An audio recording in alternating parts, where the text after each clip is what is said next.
Good morning and good evening friends. चलिए friend, जिनका भी दरोगा एग्ज़ाम हो गया हो, सॉरी टू से मैं उनको ऑल द बेस्ट नहीं कह पाया, लेकिन आई होप सो उन सबका एग्ज़ाम बहुत अच्छा गया होगा। और इसलिए मैंने 1 या 2 दिन का गैप भी दिया आप लोगों को, ताकि आप अच्छे से पहले से वेल प्रिपेयर्ड हो जाइए। अब हम लोग चलें सिर्फ बिहार एसएससी के एग्ज़ाम के अच्छे से प्रिपरेशन में, और प्रिपरेशन को कंटिन्यू रखना चाह रहा है तो इस सेट को कंटिन्यू देखते चले जाइए। और हम लोग काफ़ी हद तक जो क्वेश्चंस था बिहार दरोगा में, वो भी प्रीवियस ईयर ही था। 40 to 45% क्वेश्चंस प्रीवियस ईयर थे।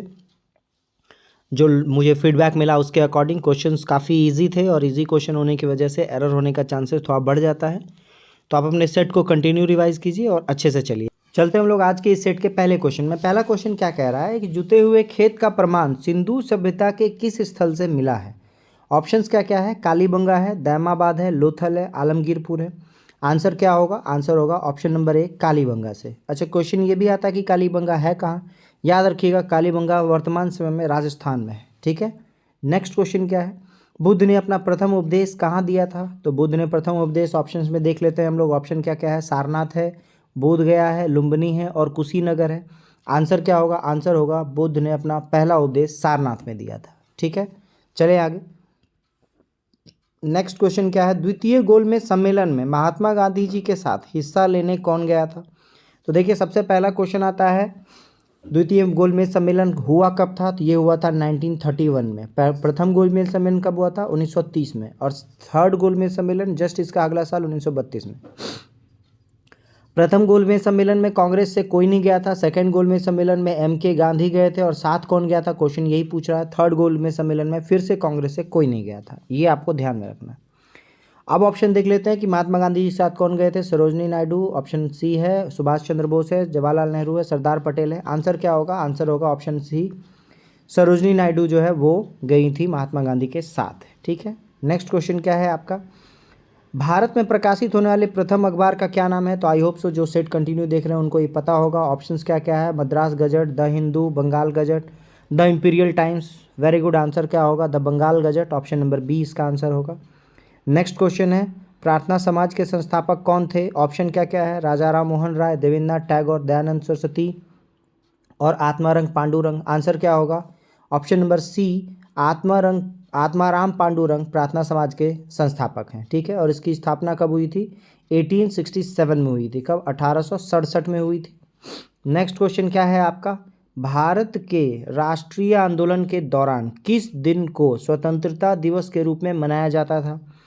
ये क्वेश्चन पॉलिटी में भी बहुत इंपॉर्टेंट आता है, और हिस्ट्री में भी आपको क्लियर कट के दे रहा है कि पहला जो स्वतंत्रता दिवस हम लोग सांकेतिक रूप से मनाए थे, सिंबॉलिज्म में, कब बनाए थे? क्वेश्चन क्या है? 15 अगस्त 1929, 16 अगस्त 1946, 26 जनवरी 1930 और 26 जनवरी 1932। Very good. आंसर क्या होगा? आंसर होगा 26 जनवरी 1930 को हम लोग पहला स्वतंत्रता दिवस सिंबॉलिज्म बनाए थे। नेक्स्ट क्वेश्चन है, काकोरी रेलगाड़ी लूटपाट की कल्पना राम प्रसाद बिस्मिल और डैश ने की थी। यानी कि राम प्रसाद बिस्मिल के अलावा और किसका ये विचार था कि हम लोग ट्रेन से जा रहे खजाने को लूटेंगे? ऑप्शंस क्या क्या है? खुदीराम बोस, अशफाक उल्ला खान, शिवराम राजगुरु और यतीन्द्रनाथ दास। तो आंसर क्या होगा? Option number C, Ashfaq Ullah Khan और राम प्रसाद बिस्मिल के विचार थे काकोरी ट्रेन एक्शन। अब नाम बदल गया है इसका। नेक्स्ट क्वेश्चन है, महिलाओं के मताधिकार से संबंधित सफ्रागेट्स मूवमेंट किस देश में चलाया गया था? सफ्रागेट्स मूवमेंट किस देश में चलाया गया था? ऑप्शंस क्या क्या है? ग्रेट ब्रिटेन, चीन, भारत और फ्रांस। तो आंसर क्या होगा? आंसर होगा ग्रेट ब्रिटेन में महिलाओं के वोटिंग राइट को दिलाने के लिए ये मूवमेंट चला था। क्लियर। याद रखिएगा, ब्रिटेन में, जब हम ब्रिटेन की बात करते हैं, वर्ल्ड का मॉडर्न कंट्री की बात करते हैं, इंडस्ट्रियल रिवोल्यूशन की बात करते हैं, लेकिन वहाँ भी फीमेल को जो वोटिंग राइट्स है वो 1920 के आसपास मिली है। ठीक है। चलें आगे, काफ़ी दिन बाद। नेक्स्ट क्वेश्चन क्या है आपका? अमेरिका के स्वतंत्रता युद्ध के दौरान ब्रिटेन के विरुद्ध लड़ने के लिए थॉमस पेन के किस काम ने औपनिवेशी लोगों को प्रेरित किया? मतलब ये थॉमस पेन है, अमेरिका का स्वतंत्रता संग्राम में इनका कुछ विशेष योगदान था। इन्होंने क्या ऐसा यूज़ किया? तो जनरल थ्योरी लोग यूज़ करते हैं, जिसको ऑप्शन डी आप कह लीजिए, सामान्य विद्वि का यूज़ किया इन्होंने। और जो आपके उपनिवेशी थे यानी कि ब्रिटेन थे, उन लोगों को प्रेरित किया। यानी कि ब्रिटेन के खिलाफ जो उपनिवेशी बना के रखा, उन्होंने गुलाम बना के रखा, उनको प्रेरित किया। किसने? थॉमस पेन ने। और कैसे? तो सामान्य विद्युत से, यानी जनरल इंटेलिजेंस लगाया कि कैसे हम लोग आज़ादी पा सकते हैं। नेक्स्ट क्वेश्चन है, भारत की संविधान सभा के अध्यक्ष कौन थे? इस क्वेश्चन का जवाब आप लोग कमेंट बॉक्स में डालेंगे, संविधान सभा के अध्यक्ष कौन थे। नेक्स्ट क्वेश्चन है, प्रांतीय संविधान समिति के अध्यक्ष कौन थे? ये क्वेश्चन इंपॉर्टेंट है। प्रांतीय संविधान समिति अध्यक्ष कौन? सरदार वल्लभ भाई पटेल, बी आर अम्बेडकर, जवाहरलाल नेहरू और सी राजगोपालाचारी। आंसर क्या होगा? आंसर होगा सरदार वल्लभ भाई पटेल जो थे वो प्रांतीय संविधान समिति के अध्यक्ष थे। ठीक है, इन्हीं का काम था पूरा का पूरा देश को एकजुट करना।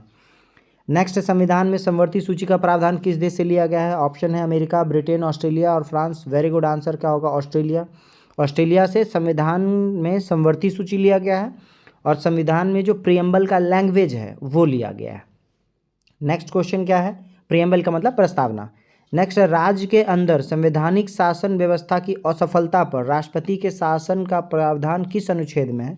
मतलब सीधा सीधा कह रहा है कि राज्य में जो राष्ट्रपति शासन लग रहा है वो आपका किस आर्टिकल में? तो देखिए 3 तरह का जो इमरजेंसी की बात की गई है। एक आ गया है 352, एक आ गया है 356 और एक आ गया है 360। ये जो है ये नेशनल इमरजेंसी है 352। 356 जो है वो राज्य के अंदर राष्ट्रपति शासन है।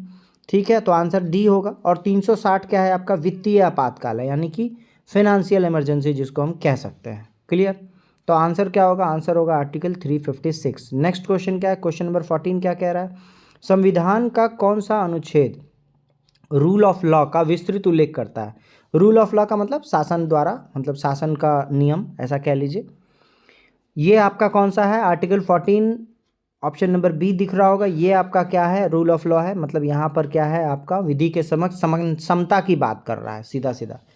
लॉ क्या है? नियम कानून क्या है? सबके लिए बराबर है। तो विधि के समक्ष समता जो है वो आर्टिकल 14 है, इक्वलिटी बिफोर लॉ। ठीक है, नेक्स्ट क्वेश्चन क्या है? भारत के केंद्रीय मंत्री को डैश की सलाह पर डैश द्वारा नियुक्त किया जाता है। तो केंद्रीय मंत्री को पीएम की सलाह पर प्रेसिडेंट यानी कि राष्ट्रपति द्वारा नियुक्त किया जाता है। तो ऑप्शन में PM president, option number A दिख रहा है आपको, वो सही होगा। और जब बात करेंगे कैबिनेट मंत्री का, तो ये आर्टिकल कौन सा है? याद रखिएगा, ये आर्टिकल 74 है, जिसमें पहली बार यानी कि संविधान में पहली बार कैबिनेट की चर्चा की गई है। क्लियर? नेक्स्ट क्वेश्चन क्या है आपका? नेक्स्ट क्वेश्चन है आपका, राज्यसभा में सदस्य बनने के लिए न्यूनतम आयु कितनी है? तो देखिए लोकसभा में जो था वो न्यूनतम आयु था आपका 25 साल, यानी कोई भी पीएम बन सकता है मिनिमम 25 साल में। राज्यसभा के लिए जो आयु है वो कितना है? वो है 30 ईयर्स। कितना है? 30 साल है। और पीएम या प्रेसिडेंट के लिए, सॉरी प्रेसिडेंट या वाइस प्रेसिडेंट के लिए, यानी कि राष्ट्रपति के बारे में बात कर रहे हैं, वो उसका आयु मिनिमम कितना है? 35 साल है। क्लियर? तो इस क्वेश्चन का आंसर क्या होगा? राज्यसभा कह रहा है तो आंसर क्या होगा? 30 वर्ष होगा। नेक्स्ट क्वेश्चन क्या है? पंचायती चुनाव के लिए योग्य व्यक्ति के लिए निर्धारित न्यूनतम आयु क्या है? पंचायत चुनाव के लिए जो योग्य व्यक्ति है उसका न्यूनतम आयु, देखिए क्वेश्चन बैक टू बैक था, अच्छा हो गया, क्लियर हो गया। 21 वर्ष। देखिए वोट डालने का आयु 18 वर्ष, पंचायत चुनाव में भाग लेना है तो 21 वर्ष, फिर लोकसभा मेंबर बनना है तो 25 वर्ष, राज्यसभा मेंबर बनना है तो 30 वर्ष, प्रेसिडेंट बनना है तो 35 साल। क्लियर? इतना आप याद रखिए, सारा क्लियर है। इस क्वेश्चन का आंसर क्या है? इस क्वेश्चन का आंसर है 21 ईयर। नेक्स्ट क्वेश्चन है, भारत की विदेश नीति आधारित है, फॉरेन पॉलिसी किस पे आधारित है? तो आपने नॉन अलाइनमेंट मोमेंट पढ़ा होगा, नाम मोमेंट पढ़ा होगा, है ना। इसी के तहत जो है पंचशील समझौता हुआ था, हिंदी चीनी भाई भाई शुरुआत में हम लोग करते थे।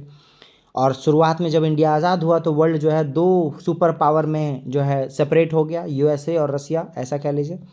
तो हम लोग क्या है, गुट निरपेक्ष नीति कह लीजिए। ये सारी कहानी इसलिए सुनाया ताकि आप सीधा आंसर पे पहुंच सकें। गुट निरपेक्ष नीति पे है हमारा फॉरेन पॉलिसी, मतलब हम किसी भी सुपर पावर के ग्रुप में नहीं शामिल होंगे, उनसे तटस्थ रहेंगे। नेक्स्ट क्वेश्चन क्या है, संयुक्त राष्ट्र महासभा में पहली बार हिंदी में कौन बोला था? ये भी आई होप सो आप सभी को पता होना चाहिए कि यूएनओ की बैठक में पहली बार हिंदी में किसने भाषण दिया था? ऑप्शन नंबर सी, अटल बिहारी वाजपेयी ने दिया था। क्लियर? नेक्स्ट क्वेश्चन क्या है, निम्नलिखित में से कौन सा ग्रह नहीं है? ऑप्शन पढ़िएगा और क्लियर हो जाएगा। शनि, बृहस्पति, बुध ये ग्रह है, सूर्य जो है वो ग्रह नहीं है। सूर्य क्या है? एक तारा है। नेक्स्ट, निम्नलिखित में से कौन भूटान की मुद्रा कौन सी है? ये भी क्वेश्चन रिपीटेड है। ऑप्शन में नेगुलट्रम, रुपया, डॉलर और पाउंड। आंसर क्या होगा? नेगुलट्रम जो है वो भूटान की मुद्रा है।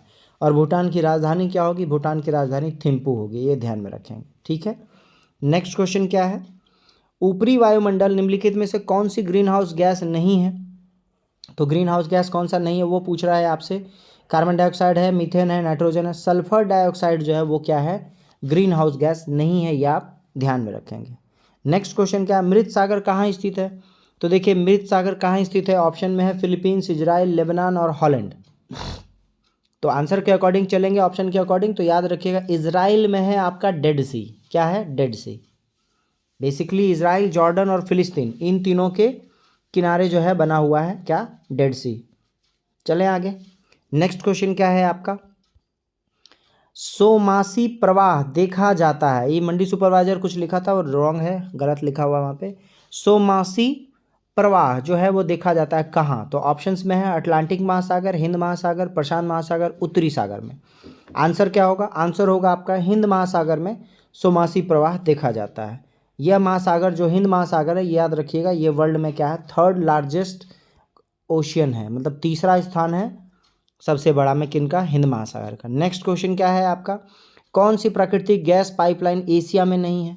ऑप्शंस क्या क्या है आपके पास, पूर्वी पश्चिमी gas pipeline, Tabriz Ankara pipeline, Arab gas pipeline और रूबी पाइपलाइन। अगर ऑप्शन में देखेंगे तो तबरीज और अंकारा, अंकारा क्या टर्की की राजधानी है, मुझे लग रहा है एशिया में है। अरब भी क्या है, एशिया का पार्ट है। पूर्वी पश्चिम गैस लाइन ये भी एशिया का पार्ट है। कौन एशिया में नहीं है, तो रूबी पाइपलाइन जो है वो क्या है, एशिया का पाइपलाइन नहीं है। ये है कहाँ, याद रखिएगा ये यूएसए में। ठीक है, कहाँ है, यूएसए में।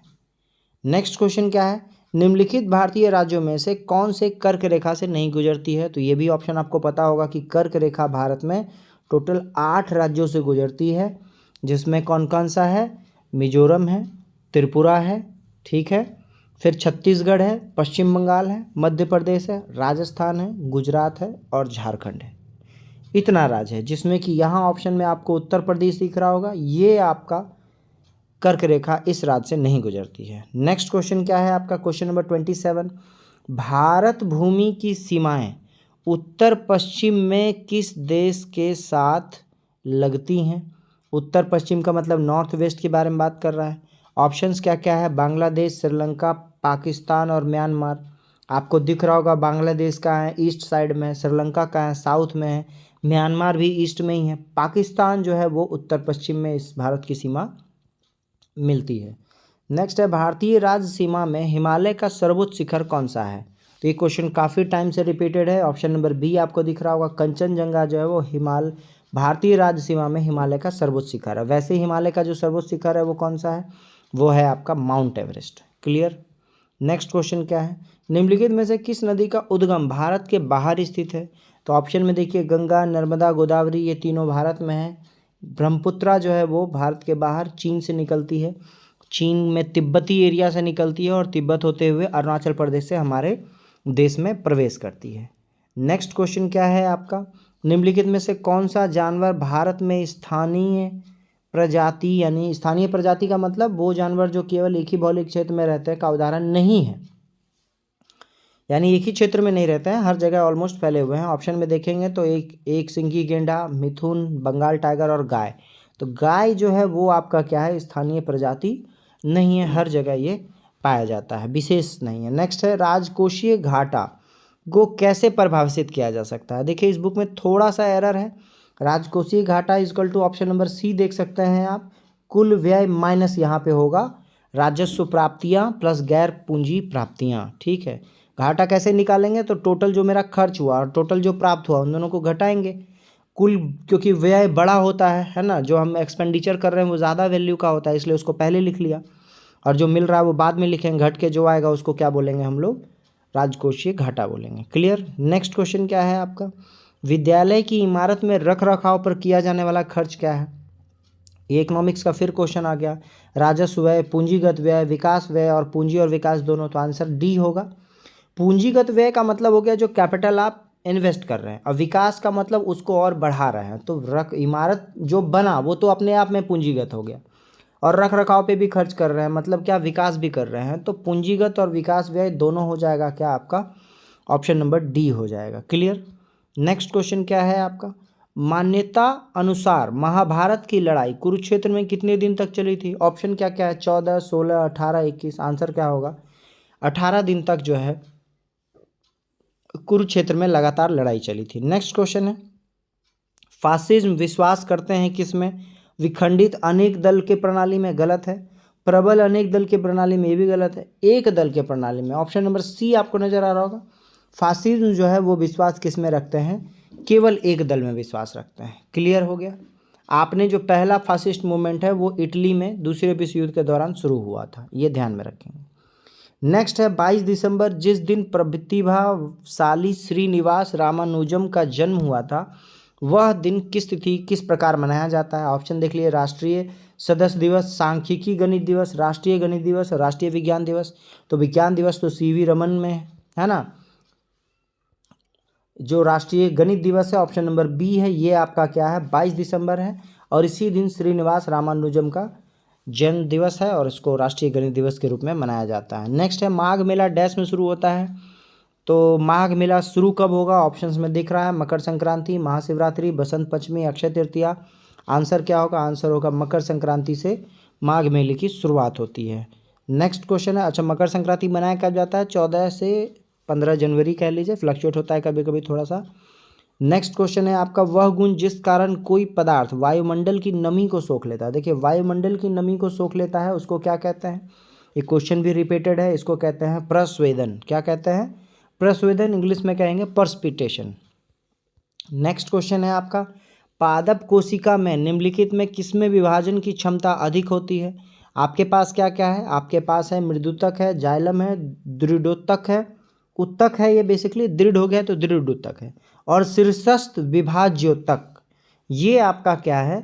इस तरह की जो कोशिका होगी उसमें विभाजन की क्षमता ज़्यादा होगी, शीर्षस्थ विभाज्योतक में। नेक्स्ट क्वेश्चन क्या है आपका? क्वेश्चन नंबर 39 क्या कह रहा है? उत्तक यानी कि टिश्यू होता है जो पौधे में जल परिवहन करे। ये भी क्वेश्चन काफ़ी बार रिपीटेड हो गया है। जल बोले तो क्या बोलेंगे हम? जाइलम बोलेंगे। क्या बोलेंगे? जाइलम बोलेंगे। ठीक है, ये क्या है? एक तरह का टिश्यू है जिसको उत्तक बोला गया। नेक्स्ट है, वसीय पदार्थ ज़्यादा खाने से क्या होगा?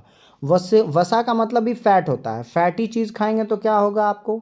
ऑप्शन में देख लीजिए, तो ऑप्शन नंबर ए मोटापा दिख रहा होगा, यही आपका आंसर सही है। फैटी चीज़ खाने पे मोटापा होता है। नेक्स्ट क्वेश्चन है, शरीर में ध्वनि यंत्र को क्या कहा जाता है? मतलब जहाँ से आपका साउंड निकलता है उसको क्या कहते हैं? उसको लैरिंग्स कहते हैं। तो ऑप्शन नंबर ए दिख रहा होगा आपको, लैरिंग्स। ठीक है, लैरिंग्स को क्या है? स्वर यंत्र भी कहा जाता है। नेक्स्ट आगे चलते हैं हम लोग। अगला क्वेश्चन क्या है? एल्बो ज्वाइंट किस प्रकार का ज्वाइंट है? देखिए ज्वाइंट भी कई तरह का होता है। पाइवट ज्वाइंट है, ग्लाइंटिंग ज्वाइंट है, बॉल एवं सॉकेट ज्वाइंट और हिंज ज्वाइंट है। जो एल्बो है वो क्या है? जैसे आपका गेट में हिंज का मतलब कब्जा होता है, गेट जैसे खुलता है लगता है, अगर ऐसा कोई ज्वाइंट है तो उसको हिंज ज्वाइंट बोलेंगे। कोहनी में के पास भी, एल्बो के पास भी आप खोलेंगे लगाएंगे, ये भी क्या है? एक तरह का हिंज ज्वाइंट है। ऑप्शन नंबर डी आपको दिख रहा होगा, हिंज ज्वाइंट, इंग्लिश वर्ड है ये। नेक्स्ट क्वेश्चन है, वंशानुगत स्थानांतरण की इकाई है। मतलब कि वंशानुगत जो ट्रांसफॉर्मेशन होता है, एक पीढ़ी से दूसरी पीढ़ी में जाता है, वो किस वजह से जाता है? ऑप्शन नंबर एक देख रहे हैं, काफ़ी चर्चाएं होती है जीन की, तो जीन जो होता है वो वंशानुगत स्थानांतरण का यूनिट है। नेक्स्ट क्वेश्चन है, शरीर में आयोडीन की कमी से कौन सी बीमारी होती है? ऑप्शन पढ़ते ही आंसर आ जाएगा, स्कर्वी, सूखा रोग, तपेदिक और घेंगा। आंसर क्या है? घेंगा, जिसको ग्वाइटर कहा जाता है, ये जो है आयोडीन की कमी से शरीर में होता है। नेक्स्ट क्वेश्चन है, मशरूम किसका उदाहरण है? ये भी क्वेश्चन रिपीटेड है। मशरूम किसका उदाहरण है? ऑप्शन क्या है? कवक है, शैवाल है, हरा पौधा है, एक कोशिकीय पौधा है। कवक है, मशरूम क्या है? कवक है। और मशरूम भी फिर दो प्रकार का होता है, एक ऑयस्टर होता है और एक पत्ते वाला होता है, बटन होता है। नेक्स्ट क्वेश्चन है 46 की बात कर लेते हैं हम लोग। अस्थि सुसुरता यानी ऑस्टियोपोरोसिस, देखिए एक तरह का बीमारी है। ऑस्टियोपोरोसिस बेसिकली एक हड्डी का बीमारी है कि कमी से होता है। किसकी कमी से होता है ऑस्टियोपोरोसिस? ऑप्शन में आपको बता दिया, हड्डी, हड्डी बोले तो कैल्शियम। ऑप्शन नंबर डी दिख रहा होगा आपको। 46 जो ऑस्टियोपोरोसिस है वो किसकी कमी से होता है? वो होता है आपके कैल्शियम की कमी से। ठीक है, नेक्स्ट क्वेश्चन क्या है आपका? निम्नलिखित में से कौन एक प्राथमिक उपभोक्ता है? देखिए उत्पादक नहीं बोल रहा, उपभोक्ता बोल रहा है, तो यानी घास को खाने वाला कौन सा है? पादप जो है वो प्राथमिक उत्पादक हो गया, शेर हो गया, जीवाणु हो गया और हिरन हो गया। तो हिरन जो है वो आपका क्या है? प्राथमिक उपभोक्ता है, क्योंकि हिरन क्या है? एक शाकाहारी जानवर है। नेक्स्ट क्वेश्चन क्या है आपका? किन दो भौतिक राशियों की मात्रक समान है? यानी कि विमीय मात्रक कह लीजिए या मात्रक कह लीजिए, वो क्या है? समान है। तो देखिए ऑप्शन नंबर सी आपको दिख रहा होगा। वेग और चाल दोनों मीटर पर सेकेंड होता है, वेग भी और चाल भी, बस डिफरेंस यही है कि ये आपका क्या है, सदिश राशि है, और चाल क्या है, अदिश राशि है, लेकिन मात्रा क्या होता है, दोनों का सेम होता है। ऑप्शन नंबर सी है। नेक्स्ट क्वेश्चन है, पहाड़ पर चढ़ते हुए वाहन का ड्राइवर गियर का अनुपात कैसा रखेगा? तो याद रखिएगा, पहाड़ पे चढ़ेंगे तो हमको एक्स्ट्रा फोर्स चाहिए, तो गियर का जो रेशियो है वो 1 के बराबर या उससे अधिक रखा जाएगा। ऑप्शन नंबर डी नज़र आ रहा है आपको। चलते हैं हम लोग अगले क्वेश्चन में। अगला क्वेश्चन क्या कह रहा है कि एक गोली टकराती है और एक अनुप्रस्थ घर्षणहीन मेज पर पड़े एक ठोस ब्लॉक में फंस जाती है। इस प्रक्रिया में कौन सी भौतिक राशि सुरक्षित रहेगी? देखिए होगा क्या, एक मोटा सा लकड़ी का टुकड़ा है, आप गोली चला रहे हैं और यहाँ आकर गोली फंस जा रही है। अब जैसे ही टकराई तो वो तो आगे बढ़ नहीं पाई, मतलब गतिज ऊर्जा तो नहीं है, तो ऑप्शन ये और ये तो ख़त्म हो गया।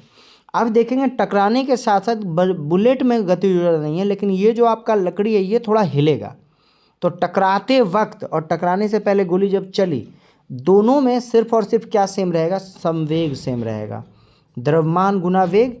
तो याद रखिएगा, जितना इस लकड़ी का वेट होगा, जो आपका वो लकड़ी मैंने बनाया था मोटा ऐसा, इसका इनटू उसका मास, द्रव्यमान गुना वेग, तो वेग स्पीड ज़्यादा रहेगा। टकराने के बाद बोलता है इस प्रक्रिया में क्या चीज़ सेम रहता है, तो याद रखिएगा बंदूक जब चलता है तो हम लोग किसकी बात करते हैं, मोमेंटम की, संवेग की, तो ऑप्शन बी संवेग क्या रहेगा आपका, सुरक्षित रहेगा। क्लियर। नेक्स्ट क्वेश्चन क्या है आपका, मात्रा स्थिर रखते हुए जब किसी पिंड की गति दुगनी कर दी जाती है तो देखिए आपको v क्या बोल रहा है, डबल कह रहा है, उसका त्वरण दुगना होगा, तो v minus you by T, कह नहीं सकते कि दुगना होगा कि नहीं होगा। संवेग दुगना हो जाएगा, संवेग मतलब द्रव्यमान गुना वेग होता है, और वेग को दुगना करने के लिए बोल रहा है तो बिल्कुल हो जाएगा, ऑप्शन नंबर बी सही लग रहा है। उसकी गतिज ऊर्जा दुगनी हो जाएगी, गतिज ऊर्जा हाफ mv² होता है, v² हो गया तो 4 गुना हो जाएगा, गलत हो जाएगा। उसकी स्थितिज ऊर्जा दुगनी हो जाएगी, जब गति को दुगना कर रहे हैं तो स्थितिज का तो कोई मतलब ही नहीं बनता है, तो आंसर क्या होगा, ऑप्शन नंबर बी इसका आंसर होगा। मतलब क्या होगा, उसका संवेग क्या होगा, दोगुना हो जाएगा। ठीक है, क्यों दुगना होगा, क्योंकि गति दुगना कर रहे हैं, m इंटू वी संवेग होता है, v डबल किया तो संवेग दुगना हो जाएगा। नेक्स्ट क्वेश्चन है, बहुत उच्च आवृत्ति की तरंग दैर्घ्य क्या होती है? याद रखिएगा, जिसका हाई फ्रीक्वेंसी होगा उसका जो है लैम्डा का वैल्यू क्या होगा, उतना ही कम होगा। तो बहुत उच्च बोल रहा है तो बहुत कम ऑप्शन में होना चाहिए, बहुत कम तो ऑप्शन में है नहीं, तो उसको छोटा मान के चलिए आप। क्लियर। चलें आगे, याद रखिएगा फ्रीक्वेंसी लैम्डा एक दूसरे का क्या है, ऑपोजिट है। फ्रीक्वेंसी किसको कहेंगे, हर सेकंड में कितनी बार ये चल रहा है, और लैम्डा बोलते हैं कि कितना हुआ क्या है आपका डिस्टेंस तय कर रहा है। तो जितना जल्दी जल्दी ये चलेगा उतना कम डिस्टेंस तय करेगा, जितना धीरे धीरे चलेगा उतना ज़्यादा डिस्टेंस तय करेगा, ऐसे समझिए। ठीक है। नेक्स्ट क्वेश्चन है, ध्वनि मापक इकाई को क्या कहते हैं? ऑप्शन देख लीजिए, calorie, Fahrenheit, Newton, decibel. Answer क्या होगा, डेसिबल क्या है, ध्वनि मापक इकाई है। नेक्स्ट क्वेश्चन, क्वेश्चन नंबर 54 क्या कह रहा है, इस उपकरण का इस्तेमाल मैदान में खरपतवार हटाने के लिए किया जाता है। अब ऑप्शन में पढ़िएगा, देखिए कल्टीवेटर खेती के लिए होता है, हल भी खेती के लिए, कुल्हाड़ी भी नहीं यूज़ होता है लकड़ी काटने में, कुदाल का यूज़ जनरली होता है, हम लोग खरपतवार जो है हटा देते हैं, घास वगैरह को उसके जड़ से निकाल देते हैं। नेक्स्ट क्वेश्चन है, जब उपयुक्त आवृत्ति का प्रकाश किसी धातु पृष्ठ पर पड़ता है तो इलेक्ट्रॉन के उत्सर्जन की प्रक्रिया क्या कहती है? ऑप्शन में ऑप्शन नंबर बी दिख रहा होगा आपको, प्रकाश विद्युत प्रभाव कहते हैं। जब किसी धातु पे इलेक्ट्रॉन पड़ता है, मतलब प्रकाश जब पड़ता है और इलेक्ट्रॉन का उत्सर्जन का क्रिया होता है, तो उसको हम लोग क्या कहते हैं, प्रकाश विद्युत प्रभाव। जो आपका सोलर सेल है वो इसी पे काम करता है। नेक्स्ट क्वेश्चन है, किसी प्रतिरोध से प्रवाहित होने वाली विद्युत धारा के कारण उत्पन्न ऊष्मा, तो देखिए H इक्वल टू होता है I² RT। कुछ कुछ फॉर्मूला आप लोग याद रखिए, आसान रहेगा। हीट जो होता है वो क्या होता है, I² RT। I² का मतलब धारा के समानुपाती होता है वर्ग के। ऑप्शन देखते हैं क्या क्या है, विद्युत धारा के वर्ग के समानुपाती होता है, बिल्कुल सही है। विद्युत धारा वर्ग के व्युत्क्रमानुपाती होता है, मतलब उल्टा होता है, गलत है। विद्युत धारा के व्युत्क्रमानुपाती होता है, ये भी गलत है। समय के व्युत्क्रमानुपाती होता है, ये भी गलत है। याद रखिएगा H इक्वल टू यानी हीट इक्वल टू होता है I² RT होता है, ये ध्यान रखेंगे। तो धारा के वर्ग के समानुपाती, ऑप्शन नंबर ए क्या है आपका सही है। नेक्स्ट क्वेश्चन क्या है, सामान्यतः द्रव ऊंचे तल से नीचे तल की ओर प्रवाहित होती है, निम्नलिखित में से कौन सा द्रव ग्लास में रखने पर ऊपर की ओर चढ़ सकता है? पॉसिबिलिटी है, चढ़ सकता है। ऑप्शन है जल है, हीलियम है, पेट्रोल है, और द्रव नाइट्रोजन है। आंसर क्या होगा, आंसर होगा आपका ऑप्शन नंबर सी, द्रव हीलियम। ठीक है, नेक्स्ट क्वेश्चन है मक्खन जो है डैश का उदाहरण है। ऑप्शंस क्या क्या है, निलंबन है, कोलाइडी घोल है, मिश्रण है और पायस है। आंसर क्या होगा, मक्खन जो है वो क्या है, पायस है। क्लियर। नेक्स्ट क्वेश्चन है एक परमाणु जिसकी परमाणु संख्या 14 है तो संयोजक इलेक्ट्रॉन की संख्या क्या होगी, मतलब संयोजकता आपसे पूछ रहा है। देखिए 14 होने का मतलब है पहला सेल में 2, दूसरे में 8 और तीसरे में 4। जब आपका बाहरी इलेक्ट्रॉन 4 है तो या तो ये 4 ले सकता है या चारों का चारों दे सकता है, तो यानी इसकी संयोजकता क्या हो जाएगी, 4 हो जाएगी। क्लियर। क्योंकि कोई भी परमाणु अपने आउटर मोस्ट सेल में बाहरी कक्षा में 4 इलेक्ट्रॉन मतलब 8 इलेक्ट्रॉन अगर कर ले तो वो स्टेबल हो जाता है। तो जिसके बाहरी कक्षा में यानी आउटर मोस्ट ऑर्बिट में 4 इलेक्ट्रॉन हो तो उसको और 4 चाहिए, तो उसकी 4 संयोजकता हो जाएगी, जिसको वैलेंसी कहते हैं हम लोग। नेक्स्ट है उन तत्वों के समूह को छांटिए जिसमें केवल धातुएं ही हो। तो धातु होगा कौन कौन सा, सोडियम, मैग्नीशियम, ये तो आ गया पारा, और ये आ गया कार्बन, तो ये धातु नहीं होगा। नेक्स्ट आपका है स्कैंडियम 21, पोटेशियम 19, ये भी है। सीजियम और ब्रोमीन, ये देखिए ये आपका नहीं है, फिर अधातु हो गया। क्रोमियम, निकेल, जिंक और नाइट्रोजन, नाइट्रोजन N हो गया आपका, तो नाइट्रोजन क्या हो गया, एक तरह का गैस हो गया। ठीक है। और नेक्स्ट आपका क्या है, और नाइट्रोजन वैसे भी इसका वैलेंसी 3 है और धातु में आ जाएगा। और चौथा ऑप्शन नंबर डी है बेरिलियम, कैल्शियम, स्ट्रोंशियम और सोडियम। आई होप सो ये आपका आंसर होगा 60 का आंसर डी, ये चारों का चारों क्या है, धातु है। आप इन सारे तत्वों को पीरियोडिक टेबल में आज एक बार देख जाइएगा जिससे क्लियर हो जाएगा। याद रखिएगा पीरियोडिक टेबल में पहला, दूसरा, तीसरा लेफ्ट से जो बॉक्स है वो सारा धातु है और इधर से जो है वो सारा क्या है, अधातु है। बीच में क्या है आपका कुछ मिश्र धातु टाइप में। नेक्स्ट क्वेश्चन है बटर स्कॉच किसका नवीन व्यापारिक किस्म है। तो याद रखिएगा बटर स्कॉच एक क्या है, फ्लेवर है या एक कलर है, टेस्ट है, आप ऐसा कह सकते हैं। किसका है, तो वो बेसिकली गुलाब का है। किसका है, गुलाब का है। याद रखिएगा बटर स्कॉच किसका है, गुलाब का है। नेक्स्ट क्वेश्चन है आपका संयोजक यौगिक कौन सा है, सहसंयोजक बंधन यानी जो मिला ले। यौगिक किस टाइप का होता है, टाइप पूछ रहा है कि गलनांक और क्वथनांक कुछ होते हैं, मेरे हिसाब से ये सही होगा। सहसंयोजक बंधन जो बनाता है यानी कि कार्बन कार्बन, जैसे मान के चलिए कि आप इथेन बनाए तो C2H6 हुआ, ये का क्या है, सहसंयोजक यौगिक है। और संयोजक यौगिक में जो उनका बॉइलिंग और मेल्टिंग पॉइंट होता है वो दोनों क्या होता है, अधिक होता है। ये आपका मेल्टिंग पॉइंट है, ये आपका बॉइलिंग पॉइंट है, ये हाई होगा किसमें, सहसंयोजक बंधन में। नेक्स्ट है आपका बोरिक एसिड और बोरेक्स बफर मिश्रण का pH स्केल क्या है। याद रखिएगा बोरिक एसिड जो होता है एकदम हल्का सा एसिडिक होता है। हल्का का एसिडिक का मतलब 7 से थोड़ा ही कम, थोड़ा कम मतलब देखिए आपको 6.8 नज़र आ रहा होगा। और बोरेक्स क्या होता है, हल्का बेसिक होता है, तो बेसिक में आ गया आपका 9.2, तो ऑप्शन नंबर सी होता है। बोरिक एसिड और बोरेक्स बफर का pH स्केल का जो रेंज है 6.8 से 9.2 तक है। चलते हैं हम लोग अगले क्वेश्चन में। अगला क्वेश्चन है निम्नलिखित में से किस अणु आयन में अयुग्मित इलेक्ट्रॉन नहीं है। ऑप्शन क्या क्या है, N2+, फिर आपका ऑक्सीजन है, ऑक्सीजन पे ये -2 नज़र आ रहा है आपको, और यहाँ हाइड्रोजन है। आंसर क्या होगा, आंसर नंबर सी होगा। ऑक्सीजन पे -2 आयन का मतलब ये 2 इलेक्ट्रॉन का ग्रहण किए हुए है। नेक्स्ट है स्टेनलेस स्टील के निर्माण में स्टील में कौन सी अधातु मिलाई जाती है। ऑप्शंस क्या क्या है, कैल्शियम है, एल्युमिनियम है, कार्बन है और ताम्र है। तो याद रखिएगा स्टेनलेस स्टील में कौन सी अधातु मिलाई जाती है। आंसर क्या होगा, आंसर होगा कार्बन। आई होप सो, क्योंकि कार्बन डालने से उसकी मजबूती और थोड़ी बढ़ जाती है। नेक्स्ट है कार्बन 60 के एक अणु में कितने षटकोण और कितने पंचकोणीय आकृति होती है। मतलब आपसे कार्बन 60 यानी बकमिस्टर फुलरिन की बात कर रहा है। मैंने कुछ दिन पहले भी बताया था बकमिस्टर फुलरिन में कार्बन 60 होता है। उसमें पूछ रहा कितना जो है हेक्सागन है और कितना पेंटागन है। इस क्वेश्चन को रट लीजिएगा क्योंकि जनरली ये क्वेश्चन आ जाता है अक्सर। आंसर क्या होगा, 20 आपका क्या है, पेंटागन है और 12 आपका 20 आपका हेक्सागन है और 12 आपका पेंटागन है। क्लियर। किसमें, C60 यानी कि बकमिस्टर फुलरिन में। नेक्स्ट है क्वेश्चन नंबर 67, क्या कह रहा है, उदंतपुर शिक्षा केंद्र निम्नलिखित में से किस राज्य में अवस्थित है। आई होप सो आप सभी को ये अच्छे से पता होना चाहिए। ऑप्शन है बंगाल, बिहार, गुजरात और तमिलनाडु। आंसर क्या होगा, बिहार में है उदंतपुर शिक्षा केंद्र।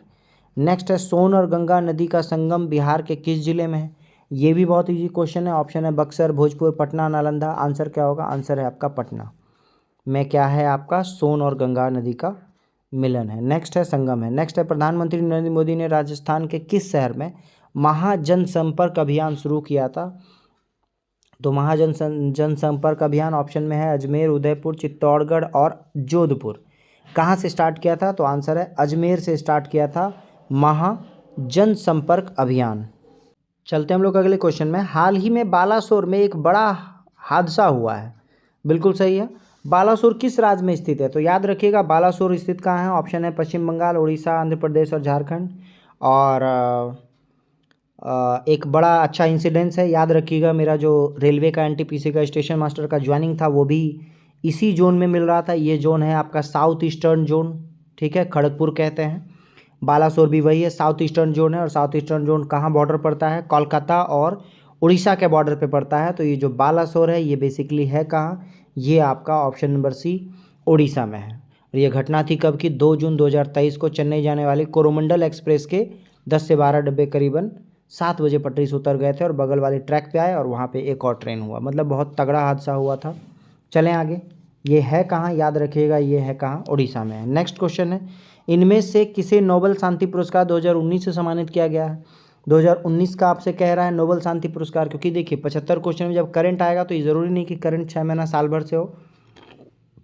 एक दो स्टैटिक क्वेश्चन जो होता है, स्टैटिक करंट होता है, वो आपका पीछे से भी पूछ देता है। तो इस तरह से कुछ कुछ चीज़ों को आपको याद भी रखना है।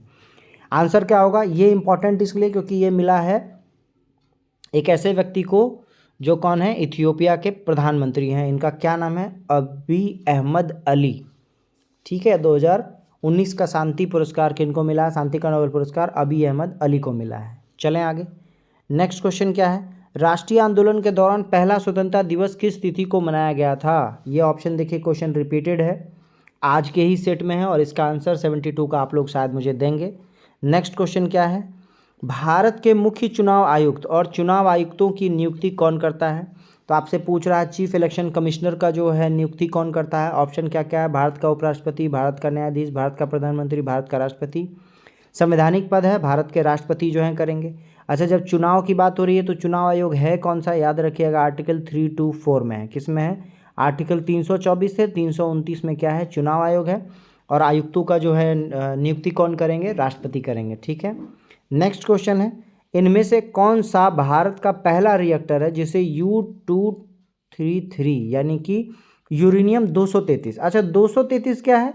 याद रखिएगा 233 इसका परमाणु भार है, एटॉमिक वेट है। ऐसे तो यूरेनियम का 92 ही होता है, लेकिन एक 233 है, एक 235 है। तो क्वेश्चन यही पूछ रहा है कि 233 को ईंधन के रूप में उपयोग करने के लिए डिज़ाइन किया गया है, कौन सा ऐसा रिएक्टर है?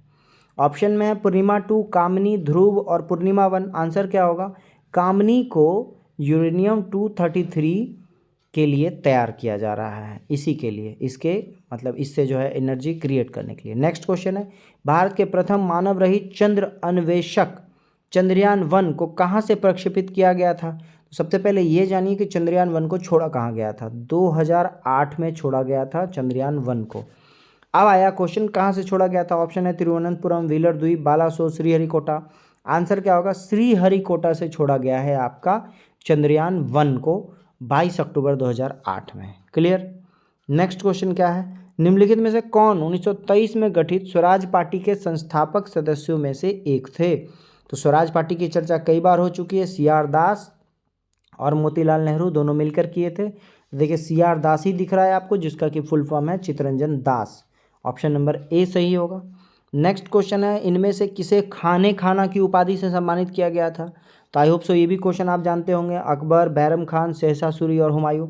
अकबर के जो संरक्षक थे बैरम खान, इनको खाने खाना की उपाधि से सम्मानित किया गया था। किनको? बैरम खान को। ये कौन थे? अकबर के संरक्षक थे, क्योंकि अकबर काफ़ी कम एज में राजा बन गए थे। तो जो उनका जो क्या बोलते हैं हेड सिपाही जो थे बैरम खान थे, उनको जो है खाने खाना की उपाधि मिली है। नेक्स्ट है कर्क रेखा इनमें से किस राज्य से नहीं गुजरती है?